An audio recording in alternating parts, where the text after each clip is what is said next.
TV વિશેષમાં આપ સૌનું હાર્દિક સ્વાગત છે। વાત કરીએ સમાચારો પર। વાત કરીએ ભરૂચ આરએમબી વિભાગની ગંભીર બેદરકારી સામે આવી છે। મેટલ ભરેલી ગાડી પાણીમાં ઠલાવવામાં આવી છે।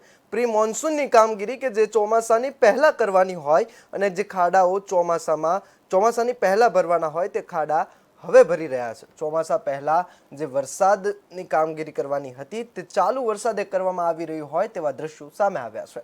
ભરૂચ માર્ગ મકાન વિભાગ દ્વારા પહેલા વરસાદે ખાડાઓ પડતા મેટલ ભરેલી ગાડીઓને પાણીમાં ઠલવી દેવામાં આવી છે। સરકારના રૂપિયાનો ધુમાડો થતો હોય તેવા દ્રશ્યો આમોદનગરમાંથી સામે આવ્યા છે। નેશનલ હાઈવે 64 પરના આ દ્રશ્યો છે કે જેમાં આ કામગીરી કરતી હોવાનું સામે આવ્યું છે। અત્રે ઉલ્લેખનીય છે કે નેશનલ હાઈવે 64 ભરૂચથી જંબુસર જતો માર્ગ જે સમગ્ર કાઠિયાવાડને ભાવનગર સુધી જોડતો માર્ગ છે તે માર્ગનો મુખ્ય રસ્તો મસ્ત મોટા ખાડાઓથી જે છે એ બંધ થયો છે, જેના કારણે હવે આ કામગીરી ચાલુ કરવામાં આવી છે અને તમામ વાહન ચાલકોને સર્વિસ રોડ ઉપર જવા મજબૂર બન્યા છે। જ્યારે સર્વિસ રોડની પણ હાલત કંઈક આવી જ છે।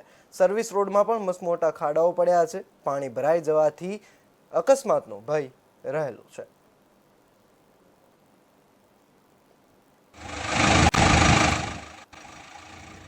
સાથે આમોદના નગરપાલિકાના માજી કોંગ્રેસ પ્રમુખ સાજીદ રાણાએ પણ ગંભીર આક્ષેપ કરતા જણાવ્યું છે કે જો આ રોડ જંબુસર જોડતો આમોદ શહેરમાં નેશનલ 64 નંબરનો રોડ આવેલો છે।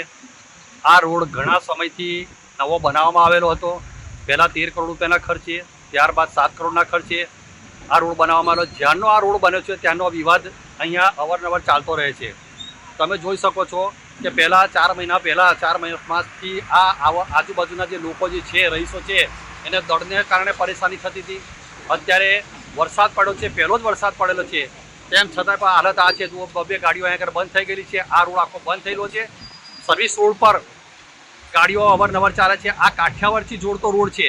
દહેજ ભરૂચ જંબુસર જતો આ રોડ છે। આ રોડની કામગીરી કરવા માટે વરસાદ પહેલાં અમે અધિકારીઓને જાણ કરેલી હતી કે આ રોડની પરિસ્થિતિ ખરાબ થવાની છે, તેમ છતાંય કોઈ કાર્યવાહી કરવામાં આવેલી નથી। આજે સવારે મોટા મોટા જે ખાડા પડેલા છે ત્યાં મેટલ નાખીને ગયા છે તો એની હાલત આની આ જ છે।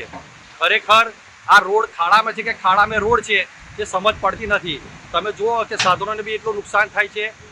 મેઇન રોડ પર અમારી વસ્તી આવેલી છે, આજુબાજુના લોકો અહીંયાથી પ્રવેશ કરે છે।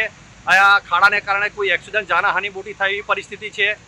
મિત્રો, ભરૂચ માર્ગ મકાન વિભાગ જે આરએમબી વિભાગની ગંભીર બેદરકારી છે અત્યારે જોવાઈ રહી છે કે ચાલુ વરસાદની અંદર જે મસ્ત મોટા 5-5 ફૂટ ઊંડા જે ખાડાઓ હતા, કેમેરામેન તમને બતાવશે કે તેને અત્યારે ચાલુ વરસાદની અંદર જે તળાવ ભરાયા હતા, 5-5 ફૂટ ઊંડા જે ખાડા હતા, જે તળાવની અંદર જ આ માલ જે ઠલવી દેવામાં આવ્યો છે। આ જે ગાડીઓ છે તે એક ગાડી અંદર નાખવામાં આવે છે, જે પાણીની અંદર જ ઠલવી દેવામાં આવે છે। અહીંયા ખબર પડી શકે છે કે આ માર્ગ મકાન વિભાગની જે ગંભીર બેદરકારી છે તે અત્યારે અહીંયા આગળ સામે આવી ને કહી શકાય છે કે આ જે ખાડાઓ છે તે અત્યારે જે ચોમાસા ઋતુ પહેલા જે આ ખાડાઓ પૂરવાના હતા તે પૂરવામાં નથી આવ્યા અને હાલની અંદર જે ચોમાસું શરૂ થયું તેની અંદર જે આ ખાડાઓ પડ્યા હતા તેને પૂરણ કરવામાં આવે છે।